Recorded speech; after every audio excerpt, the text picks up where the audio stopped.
এদিকে শ্রীলঙ্কায় গির্জা ও হোটেলে শক্তিশালী বোমা বিস্ফোরণের ঘটনায় বাংলাদেশে খ্রিস্টান ধর্মাবলম্বীদের উপাসনালয়ের নিরাপত্তা জোরদার করা হয়েছে। শ্রীলঙ্কায় হামলার তীব্র নিন্দা ও হতাহতদের পরিবারের প্রতি সমবেদনা জানিয়েছেন ঢাকার আর্চবিশপ প্যাট্রিক ডি রোজারিও। এদিকে ইস্টার সানডের সকালে বিশেষ প্রার্থনা হয়েছে প্রতিটি গির্জায়। খ্রিস্ট ধর্মের প্রবর্তক যীশু খ্রিস্টের পুনরুত্থান দিবস ইস্টার সানডে। খ্রিস্ট ধর্মের অনুসারীদের বিশ্বাস, ইস্টার সানডেতে মৃত্যুকে জয় করে যীশু খ্রিস্টের পুনরুত্থান হয়েছিল। যীশু খ্রিস্টের সেই পুনরুত্থানের দিনটি স্মরণ করে গির্জায় হয়েছে বিশেষ প্রার্থনা। যিশুর মানবতার আদর্শ ছড়িয়ে দেওয়ার আহ্বান ছিল ভক্তদের। পরিবার যেন ভালো থাকে, সুস্থ থাকে, আর এই দেশের জন্য প্রার্থনা করি যাতে দেশের যে অরাজকতা রয়েছে তা যেন ঠিক হয়ে যায়।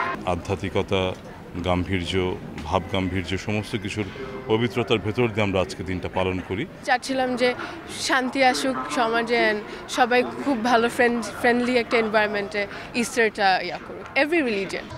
যিশুর আত্মত্যাগ স্মরণ করতে ইস্টারের ৪৫ দিন আগে থেকে শুরু হয় বিশেষ কর্মসূচি প্রায়শ্চিত্তকাল। ইস্টার সানডেতে তেজগাঁও চার্চে প্রার্থনার মধ্য দিয়ে মানবজাতির আত্মার শুদ্ধি ও কল্যাণ কামনা করেন কার্ডিনাল প্যাট্রিক ডি রোজারিও। স্বর্গ পৃথিবীর সৃষ্টিকর্তা সর্বশক্তিমান পিতা ঈশ্বরে তোমরা কি বিশ্বাস করো? এদিকে শ্রীলঙ্কার গির্জায় বোমা হামলার শোক ছড়িয়েছে বাংলাদেশেও। হামলার নিন্দা জানান খ্রিস্টান ধর্মগুরুরা।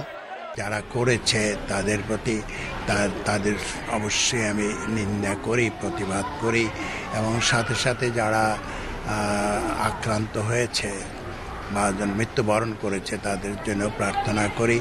শ্রীলঙ্কায় হামলার পর দেশের প্রতিটি গির্জায় নিরাপত্তা জোরদার করা হয়েছে, তবে নিরাপত্তা হুমকি নেই বলে জানিয়েছে পুলিশ। খ্রিস্টান ধর্মাবলম্বীরা যেসব জায়গায় জমায়েত হয় সব জায়গায় আমরা পর্যাপ্ত নিরাপত্তা ব্যবস্থা নিয়েছি। এই ভোর থেকে আমরা এখানে পোশাকে এবং সাদা পোশাকে পর্যাপ্ত পুলিশ ফোর্স মোতায়েন আছে, যার প্রেক্ষিতে আমরা আশা করছি যে আমরা এরকম কোনো দুঃখজনক ঘটনা অবলোকন আমাদের করতে হবে না।